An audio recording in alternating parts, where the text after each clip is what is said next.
जम्मू कश्मीर में रामबन पुल के 4 लेन का तामीराती काम कामयाबी के साथ किया गया मुकम्मल। मरकजी वजीर ट्रांसपोर्ट नितिन गडकरी का बयान। तोरीगाम कुलगाम में मरहूम सनाउल्लाह मीर का मकान अटैच। दहशतगर्दों को जानबूझकर पनाह देने के सिलसिले में कार्रवाई। दहशतगर्दी और दहशतगर्दों को पनाह देने के लिए होता था इस्तेमाल। बारामूला जिले में पुलिस ने किया दहशतगर्द तंजीम लश्कर तैयबा TRF के 4 साथियों को गिरफ्तार। कुछ लाहा भी किया बरामद। केस दर्ज, मजीद तफ्तीश जारी। जम्मू कश्मीर में जल्द ही किया जाएगा मेट्रो पर काम शुरू। लेफ्टिनेंट गवर्नर मनोज सिन्हा का बयान। निशात श्रीनगर में electric bus public transport service का किया इफ्तिताह।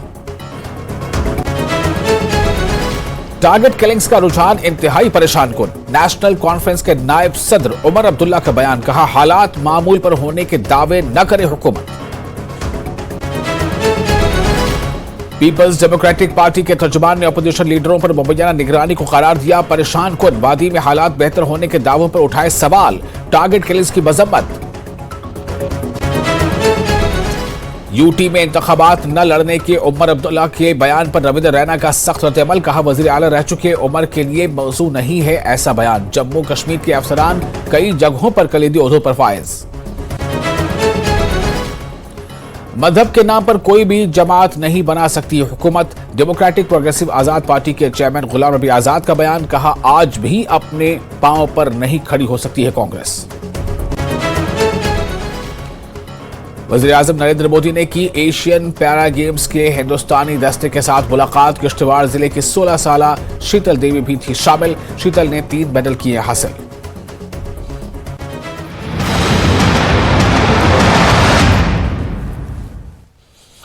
स्वागत है आपका न्यूज़ 18 जम्मू कश्मीर लद्दाख हिमाचल में। मैं हूं विशाल और आप देख रहे हैं पहली खबर। और अब खबरें तफसील से। डिविजनल कमिश्नर कश्मीर के एक हुक्मनामे के तहत जिला पुलिस कुलगाम ने महकमे माल की मौजूदगी में तोरेगाम कुलगाम में मरहूम सनाउल्लाह मीर वल्द मोहम्मद अब्दुल्लाह मीर साकिना तोरेगाम का मकान अटैच कर दिया है। इस मौके पर जिला पुलिस कुलगाम और महकमे माल की टीम मौजूद थी। उन्होंने मुताल्लिका जायदाद को अटैच किया। जराये के मुताबिक साल 2019 को इसी मकाम पर डिप्टी SP अमन ठाकुर की हलाकत का वाकया पेश आया था। कत्ल के इस केस के सिलसिले में यह कार्रवाई की गई है। दहशतगर्दों को जानबूझकर पनाह देने के लिए कोलगाम पुलिस की तरफ से यह कार्रवाई की गई है। पुलिस के मुताबिक तफ्तीश से यह बात साबित हुई है कि मज़कूरा मकान दहशतगर्दी, पनाहगाहों और दहशतगर्दों को पनाह देने के लिए इस्तेमाल होता था।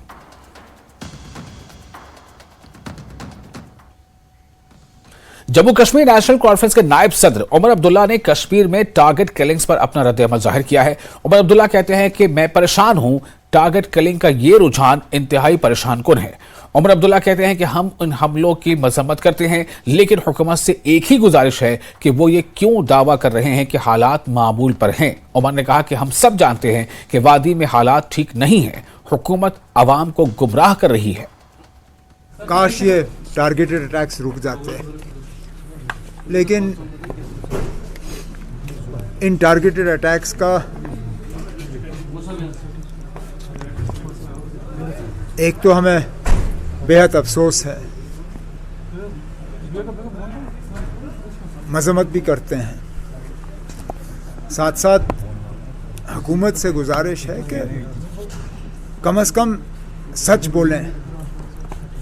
बार बार हम उनसे बयान सुनते हैं कि हालात अब नॉर्मल हो गए हैं, हालात में बहुत बेहतरी आई है, बिल्कुल सुधार आया है। और जब कभी हुकूमत की तरफ से बयान आते हैं तो हमें ये टारगेटेड अटैक्स देखने को मिलते हैं। कभी पुलिस को निशाना बनाया जाता है, कभी सिविलियंस को। हालात नॉर्मल है नहीं, ये हम सब जानते हैं। हुकूमत लोगों को इन हालात के बारे में गुमराह करने की कोशिश क्यों कर रही है, इसका जवाब सिर्फ हमारे हुक्मरान दे सकते हैं।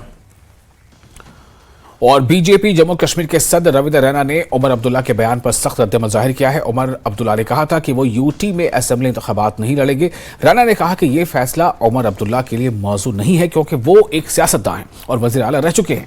उमर अब्दुल्ला के इस इल्जाम पर कि मरकजी हुकूमत ने यूटी इंतजामिया को यूटी डे बनाने पर मजबूर किया, रैना ने कहा कि 5 अगस्त के फैसले के बाद जिन लोगों को फायदा हुआ है उनके पास खुश होने की हर वजह है। जम्मू कश्मीर के अफसरान कलीदी ओहदों पर न होने से मुतालिक उमर के इल्जाम पर रविंद्र रैना ने कहा कि जम्मू कश्मीर के अफसरान कई जगहों पर कलीदी ओहदों पर हैं। उन्होंने कश्मीर में हालिया दहशतगर्दाना हमलों की भी इस मौके पर मजम्मत की। नेशनल कॉन्फ्रेंस के वाइस प्रेसिडेंट उमर अब्दुल्ला का ये कहना है कि वो यूटी में चुनाव नहीं लड़ेंगे। साथ ही उन्होंने कुछ और बातें भी कही हैं। इस पर बीजेपी का क्या रद्दअमल है, हमारे साथ बातचीत करने के लिए मौजूद हैं रविंद्र रैना, बीजेपी के प्रेसिडेंट। रैना साहब, उमर अब्दुल्ला कहते हैं कि वो यूटी में चुनाव ही नहीं लड़ेंगे। उमर अब्दुल्ला साहब जम्मू कश्मीर के चीफ मिनिस्टर रहे हैं। वाजपेयी साहब जब मरकजी हुकूमत में प्राइम मिनिस्टर थे, उमर साहब उसमें फॉरेन मिनिस्टर रहे हैं और इससे पहले भी उन्होंने चुनाव लड़े हैं। अब उन्होंने क्यों इस किस्म की बातें बोली हैं कि वो इलेक्शन नहीं लड़ेंगे? हम एक जमहूरी निजाम में हैं। पॉलिटिकल पार्टीज जब रजिस्टर्ड होती हैं तो वो इलेक्शंस भी लड़ती। तो मुझे लगता है कि उमर साहब को ऐसा डिसीजन नहीं लेना चाहिए था। उनका कहना है कि वो लोगों के बड़े कॉज के लिए लड़ेंगे, उसके लिए काम करेंगे, जबकि उनकी पार्टी चुनाव लड़ेगी। अच्छी बात है, ये उनका अपना फैसला है, उनकी अपनी पार्टी का फैसला है। वो जो निर्णय लेंगे, जो फैसला लेंगे, वो उनकी अपनी सियासी जमात के नुक्ते नजर से वो फैसला होगा। लेकिन ये ऐलान कर देना कि वो बिल्कुल इलेक्शंस नहीं लड़ेंगे, मुझे नहीं लगता कि ये कोई एक सियासी तजुर्बेकार शख्स को ऐसा नहीं करना चाहिए। आखिर फारूक अब्दुल्ला भी तो हैं, आज की उम्र में भी पूरी ताल ठोकते हैं लोकसभा की इलेक्शंस के लिए। और मुझे लगता है कि 2024 के लिए इस बार हालांकि हमारी भी जबरदस्त तैयारी है, लेकिन मैं देख रहा हूं वो भी पूरी हरकत में है, इस उम्र में भी। उन्होंने एक बहुत बड़ी बात आज ये भी कही है कि उन्होंने ये कहा है कि जो जम्मू कश्मीर के जो ऑफिसर्स हैं, कश्मीर के ऑफिसर्स हैं, उन्हें वो कहीं दिखाई नहीं देते हैं। सिर्फ बाहर के जो आईएएस कैडर के ऑफिसर्स हैं वही की पोजीशंस पे थे। जम्मू कश्मीर के जो ऑफिसर्स हैं वो अपनी जो सर्विसेज हैं जम्मू कश्मीर में भी दे रहे हैं, लद्दाख यूटी में भी दे रहे हैं, और जम्मू कश्मीर की बाहर की स्टेट्स में भी तो अपने फराइज को अंजाम दे रहे हैं। आज अब देख लीजिए, अगर मैं एक एक को गिनना शुरू करूंगा तो चाहे डिस्ट्रिक्ट्स के डीसीज हैं, एसएसपीज हैं, या डिपार्टमेंट के एडमिनिस्ट्रेटिव सेक्रेटरीज हैं, बहुत सारे ऐसे हैं जो आपके स्टेट के हैं। उमर अब्दुल्ला के इस बयान पर कि वो यूटी में चुनाव नहीं लड़ेंगे, रविंद्र रैना का साफ ये कहना है कि वो एक पॉलिटिशियन है, वो यहाँ के चीफ मिनिस्टर भी रह चुके हैं, लिहाजा उन्हें इस तरह का फैसला शोभा नहीं देता। वीडियो जर्नलिस्ट साहिबा भट्ट के साथ मनोज कौल, न्यूज 18 जम्मू। और जम्मू कश्मीर के लेफ्टिनेंट गवर्नर मनोज सिन्हा ने निशात श्रीनगर में electric bus public transport service का इफ्तिताह किया। इन्होंने कहा कि जम्मू कश्मीर में जल्द ही मेट्रो पर काम शुरू किया जाएगा। सिन्हा ने कहा कि उन्होंने हाल ही में मकामी अफराद और सयाहों के लिए हर मौसम में कश्मीर की खूबसूरती से लुत्फअंदोज होने के लिए विस्टा डोम ट्रेन शुरू की। उन्होंने कहा कि श्रीनगर के बाशिंदों के लिए ये खुशी का लम्हा है। इलेक्ट्रिक बसें उनके हवाले की गई हैं जो जदीद तरीन सहूलियात से पूरी तरह लैस हैं। आने वाले कुछ दिनों में श्रीनगर स्मार्ट प्रोजेक्ट के तहत मजीद 25 इलेक्ट्रिक बसें आवाम के लिए दस्तयाब कराई जाएंगी। अगर पब्लिक ट्रांसपोर्ट बेहतर हो, हम लोगों को मॉडल शिफ्ट करने के लिए प्रेरणा मिलती है, शहरों की क्वालिटी बेहतर होगी, ट्रैफिक कंजेशन से मुक्ति होगी। श्रीनगर स्मार्ट सिटी के अलावा अन्य शहरों में भी ट्रांसपोर्टेशन की सर्विसेज को ऑप्टिमाइज करना और कार सेंट्रिक व्यवस्था की बजाय लोगों को बेहतर पब्लिक ट्रांसपोर्ट सर्विस प्रदान करना ये प्रशासन की प्राथमिकता है और इसीलिए आने वाले दिनों में मेट्रो भी 25 किलोमीटर श्रीनगर में बने, इसके लिए भी प्रस्ताव उनके मंत्रालय उनके विभाग ने भेजा है। भारत सरकार उस पर विचार कर रही है। मैं उम्मीद करता हूं कि आने वाले समय में वो खुशखबरी भी श्रीनगर के लोग सुनेंगे कि मेट्रो श्रीनगर में मेट्रो का निर्माण शुरू हुआ और जम्मू शहर में।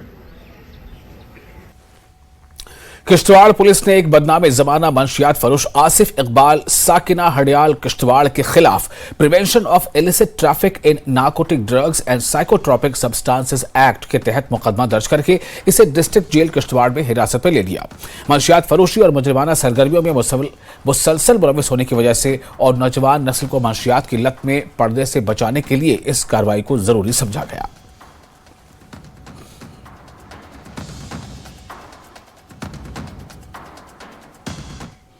राष्ट्रीय एकता दिवस के सिलसिले में डिस्ट्रिक्ट जेल अनंतनाग में एक तकरीब का एहतमाम हुआ। DC Anantnag Syed Fakhruddin Hamid, jail superintendent Abdul Hameed Naik, CMO Anantnag doctor M. जाको के अलावा दीगर ओहदेदार भी मौजूद रहे। आयुष की जानिब से मुफ्त तिब्बी कैंप और एक योगा सेशन का भी एहतमाम हुआ। मैं जेल अथॉरिटीज़ को और खासकर यहाँ के एसएसपी साहब को जो इनके इंचार्ज है मुबारकबाद देना चाहूँगा कि उन्होंने जो एक्टिविटीज़ है वो ऐसे प्लान की है कि इनकी रिहेबिलिटेशन में बहुत अहम रोल प्ले करेंगी। चाहे ये स्पोर्ट्स एक्टिविटीज़ की बात हो, कल्चरल एक्टिविटीज़ की बात हो, चाहे ये इनमेट्स में आपस में वर्क डिस्ट्रीब्यूशन ऐसे रखा है कि कैसे इनको एंगेज किया जाए और ये जब यहाँ से अपनी सज़ा ख़त्म करने के बाद वापस समाज में जाएंगे तो एक प्रोडक्टिव फोर्स कैसे बन पाएगी। जो भी इनमेट हमारे पास आए वो कुछ नया सीख कर जाए, वो जब बाहर सोसाइटी में वापस चला जाए, अपनी सज़ा काट कर जाए तो एक अच्छा शहरी बनकर यहाँ से निकले। तो यही हमारी कोशिश होती है और इसी में हम लगे होते हैं। यहाँ पर हमारे बहुत सारे प्रोग्राम्स, वोकेशनल ट्रेनिंग प्रोग्राम्स चलते रहते हैं। यहाँ पर ITI हमारा सीर हमदान है, उनके साथ मिलकर हमने यहाँ पर बहुत सारे ट्रेनिंग कोर्सेज कराए हैं इनमेट्स के लिए। हेल्थ के बारे में यहाँ पर कोई इशू नहीं है। जो इनमेट्स है उनको मुकम्मल हेल्थ कवर दिया जाता है। अगर उनके कोई इन्वेस्टिगेशन, कोई टेस्ट, कोई दवाई, वो हम इनको फ्री सप्लाई करते हैं। हाल ही में हमने डेंटल कैंप भी किया है। हमने यहाँ पर 38 एक्सट्रैक्शंस की है। जरूर इनकी जो इशू होंगे उनको एड्रेस करेंगे। और ये एक अच्छी बात आपने बताई काउंसलिंग के बारे में, वो भी यहाँ पर रेगुलर चल रही है। हमारे काउंसलर यहाँ आते हैं और उनको डिफरेंट इश्यूज के बारे में काउंसलिंग करते हैं। और यूटी डे की तकरीबात का सिलसिला जारी है। संबल म्यूनसिपल कमेटी ने इस सिलसिले में एक तकरीब का एहतमाम किया। म्यूनसिपल कमेटी के काउंसलर समेत दीगर अफराद ने शिरकत की। इस प्रोग्राम का मकसद यूटी के 5 साल मुकम्मल होने पर जम्मू कश्मीर में मुख्तलिफ शोबों में हुई तामीर और तरक्की और अवामी बहबूदी के बारे में लोगों को बाखबर करना था। जब से यहाँ पे यूटी बनी है, 2019 से यूटी यहाँ पे बनी है, तो तब से लेके आज तक जितने भी वर्कर्स के प्रोग्राम यहाँ हुए हैं या उसके साथ साथ जो चाहे वो ऑनलाइन सिस्टम का हिसाब हो, चाहे वो इसके बगैर भी जितने भी काम हुए हैं 2019 से लेके जो यूटी में हुए, आज उसी को सेलिब्रेट कर रहे हैं हर एक जगह, हर एक डिपार्टमेंट। खासकर अगर हम कहेंगे इसमें आज से 4 या 5 साल पहले हर एक चीज़ ऑफलाइन था। आज की डेट में अगर हर एक चीज़ इंसान को ऑनलाइन मिलता है, यही फ़र्क है जिसको आज सेलिब्रेट कर रहे हैं पूरे J&K यूटी में। और आज जिसको हम कहते हैं बदलता हुआ कश्मीर, तो आज उसी को सेलिब्रेट यहाँ म्युनिसिपल कमेटी सुंबल में भी किया गया है, जिसमें इलेक्टेड बॉडी, उसके साथ साथ जो म्युनिसिपल कमेटी सुंबल है उसके साथ उसका स्टाफ है और ऑफिसर साहिबान सभी ने इसमें पार्टिसिपेट किया, यहाँ पे मनाया गया। फिलहाल एक छोटा सा ब्रेक लेते हैं। ब्रेक के बाद खबरों का सिलसिला जारी रहेगा। लियो से चांगो सड़क के निर्माण कार्य समेत विकासात्मक आवश्यकताओं से कराया अवगत। लाहौल स्पीति में यंगला गांव को 43 साल बाद मिला पुल। चंद्रा नदी पर 103 मीटर लंबा वैली पुल बनकर तैयार। करीब 3 करोड़ 19 लाख की आई है लागत। ऊना में अज्ञात बाइक सवारों ने कार सवार लोगों पर गोलियां चला दी। हादसे में कार सवार एक युवक के हाथ में गोली लगने से जख्मी हो गया, जबकि बाकी 3 सुरक्षित। गाजियाबाद में मीट कारोबारी की फैक्ट्री पर इनकम टैक्स की छापेमारी। थाना मसूरी क्षेत्र में है मीट कारोबारी की फैक्ट्री। छापे में इनकम टैक्स के 20 अधिकारी और 40 पुलिसकर्मी शामिल। जौनपुर में पुलिस और बदमाशों के बीच मुठभेड़ में गोली लगने से गौ तस्कर नाजिम घायल। खुटहन थाना के पटेला मोड़ पर हुई मुठभेड़। मथुरा में पुलिस और बदमाशों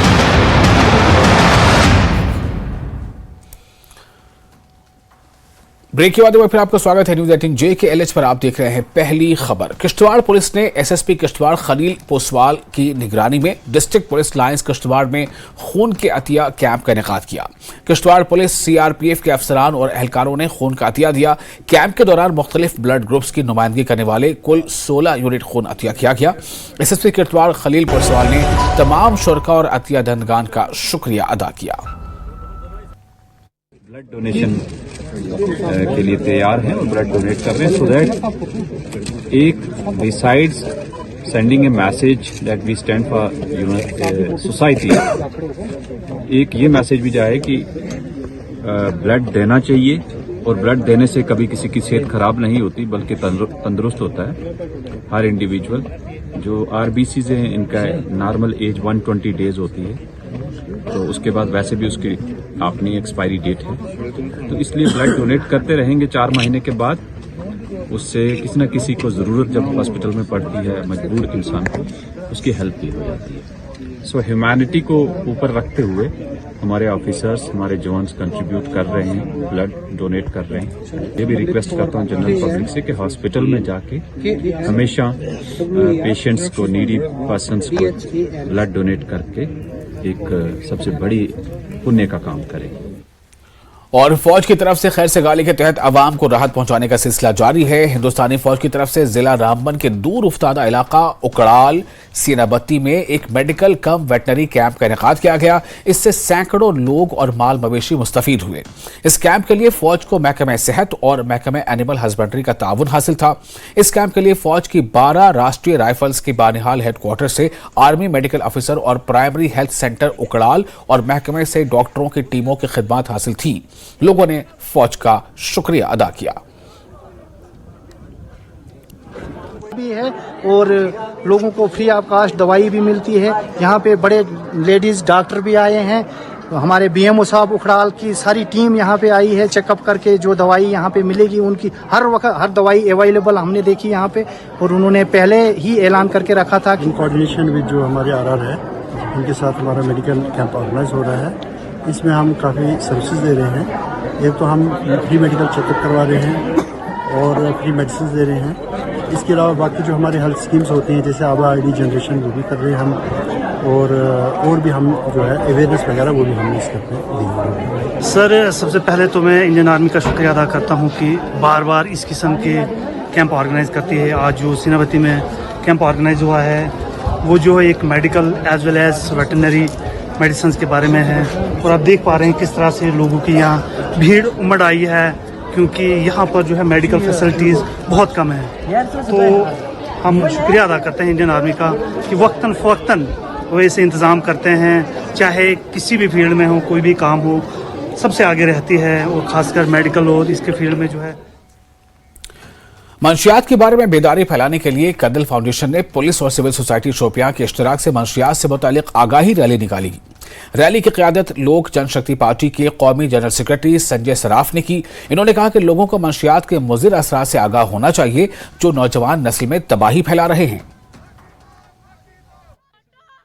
पॉलिटिकल पार्टी को साइड में रख के through Kadal foundation through my another पर, क्योंकि मेरे को लगा कि कदल फाउंडेशन में मैं अपने सब बच्चों को भी बुला सकता हूँ, पॉलिटिकल एक्टिविस्टों को, लीडर्स को भी। मैं आपके माध्यम से सभी पॉलिटिकल लीडर्स को कहना चाहता हूँ, आप लोगों के पास मेरे से ज्यादा कैडर है ग्राउंड जीरो पर, आप उस कैडर को एक्टिवेट करिए एंटी ड्रग के।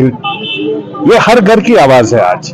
इसमें हमें ये नहीं सोचना, संजय सराफ ने स्टार्ट किया। जितने हमारे लोकल पॉलिटिकल पार्टीज है यहाँ, मैं उनसे गुजारिश करना चाहता हूँ उनसे कि they should also come forward, वो अपने कैडर को एक्टिवेट करे। जब इलेक्शन होगा तब देखा जाएगा, लेकिन आज की डेट में रेस्पॉन्सिबिलिटी है हम सबकी। हमारी माँ, बहन, बेटी, पर्टिकुलरली मेरे बच्चे, वो तभी सेफ एंड साउंड होंगे जब हम लोग उनको उनके गुड हेल्थ के साथ देखेंगे, उनके प्रॉपर माइंडसेट के साथ देखेंगे। वो माइंडसेट को खराब करने की कोशिश की जा रही है बड़ी मुश्किल से। 27-28 साल, 32 साल में से 27-28 साल के बाद एक माहौल, because of paramilitary forces, because of majority community of the police, those who have never supported for all such things, बड़ी मुश्किल से कुछ हद तक माहौल थोड़ा सा ठीक हुआ है।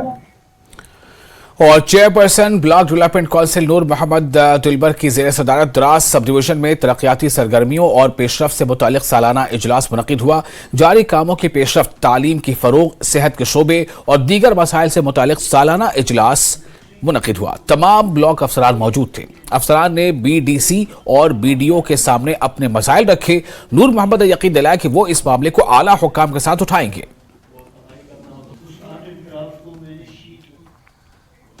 जम्मू कश्मीर में कोई भी सियासी जमात मजहब के नाम पर हुकूमत नहीं बना सकती और अगर वो बना भी ले तो यहां के लोगों को इंसाफ फराहम नहीं कर सकेगी। डेमोक्रेटिक प्रोग्रेसिव आजाद पार्टी के चेयरमैन गुलाम नबी आजाद ने इन बातों का इजहार किया है। आजाद जिला डोडा के टली अडियानपुर में पार्टी कारकुनों के साथ एक इज्तिमा से खिताब कर रहे थे। अब्दुल मजीद वानी, गुलाम मोहम्मद सरवरी मौजूद थे। कांग्रेस की आज में नहीं, आज वो देखते हैं कि फारूक साहब दिया सीट जोड़ा, महबूबा जी दिया सीट जोड़ा। कांग्रेस से आज तक मैं वचन अपने कदमों पे खड़े नहीं हो सकते, तो जो अपने कदमों पे खड़ा हो सकता नहीं है वो कोई काम दूसरे का जो खुदा पाच हो वो दूसरे की टांगें कैसे लगाए। आप याद देखना, इलेक्शन आएगा या फारूक साहब से 4 सीटें लेंगे या महबूबा जी से 2 सीटें लेंगे, तो वो क्या, वो डिप्टी मिनिस्टर भी बनाएगा, MLA रहेंगे, क्योंकि दावेदार तो चीफ मिनिस्टर की हुआ। लेकिन मेरी पार्टी खुद हुकूमत बनाने की दावेदार है। इतना फर्क चुनाव वैली से किसी पार्टी का हो, बीजेपी का हो, वो NC का हो, PDP का हो, कांग्रेस का है, मुझे एक आदमी बताइए, एक लीडर बताइए चुनाव वैली का जो ये दावा करे कि मैं हुकूमत का मतलब हुक्मरान होगा, मैं चीफ मिनिस्टर हूं। वो तो MLA के भी दावेदार नहीं, MLA कुछ बनाए कोई तो वही बड़ी करने वाला, वो भी किसी की मदद से, अपनी मदद से कोई भी नहीं जीत गया है, किसी की मदद से। तो अब कितना जमीन और आसमान का फर्क है। हम खुद अपनी हुकूमत अपने बलबूते पे कश्मीर से और जम्मू सूबा से, चाहे वो हिंदू एरिया हो, मुस्लिम एरिया हो, सबसे ज्यादा वो हमारी पार्टियां कोई हिंदू भाइयों के भरोसे है, कोई मुसलमान भाई, और हमें हिंदू और मुसलमानों पर बराबर का भरोसा है और बराबर का साथ है। इतना फर्क है हमारी और पार्टी। और मेरा मानना है कि एक मजहब को लेकर कोई भी पार्टी जम्मू कश्मीर में हुकूमत नहीं कर सकती और बनाएगी भी तो इंसाफ नहीं दे सकती। और Jammu Kashmir life line project के तहत Indian council of cultural relations के सदर विनय सहस्रबुद्धे ने श्रीनगर के मेयर जुनैद मुत्तू की मौजूदगी में डल झील में पहली बोट एम्बुलेंस सर्विस का इफ्तिताह किया। इस कश्ती का नाम डल परी है। इसका मकसद डल झील के अंदर रहने वाले लोगों तक पहुंचना है जहां सड़क राब्ता नहीं है। किसी हंगामी सूरत हाल में जदीद सहूलियात से लैस बोट एम्बुलेंस में जिंदगी बचाने वाली तमाम सहूलियात दस्तयाब होंगी। ऐतिहासिक दिवस है कि यहाँ पर डल लेक के अंदर लगभग 62 विभिन्न गांव हैं और सैकड़ों लोग लेक के अंदर विभिन्न गांवों में और जो किनारे पर भी रहते हैं, और इन लोगों की आवश्यकता थी कि उनको एक एम्बुलेंस सर्विस मिल जाए। मगर वाटर एम्बुलेंस ये एक नई कंसेप्ट है जो हमारे देश में और विशेष रूप में डल लेक के बारे में शायद पहली बार उसको इम्प्लीमेंट किया जा रहा है। और महाराष्ट्र से ज्यादातर जिनका काम शुरू हुआ है, मगर उनका नाम ही है बॉर्डरलेस वर्ल्ड फाउंडेशन, तो वो तो बॉर्डर्स उस रूप में मानते ही नहीं। तो जम्मू कश्मीर भी अपना ही मानकर यहाँ के लोगों की सेवा के लिए वहाँ के हमारे अधिक कदम और उनके सारे सहयोगी ने ये प्रयास किया है, जिसका उद्घाटन कार्यक्रम आज हुआ, जिसमें सहभागी होने का सौभाग्य हमें मिला। तो मैं मानता हूँ कि ये सुविधा होने के कारण यहाँ के मरीजों को जो तत्काल मेडिकल सेवा उपलब्ध होना जरूरी है वो काम हो पाए। और इसी के साथ पहली खबर में फिलहाल इतना ही, लेकिन न्यूज़ 18 JKL पर लगातार बड़ी और अहम खबरों का सिलसिला जारी रहेगा। 25,000 का इनामी बदमाश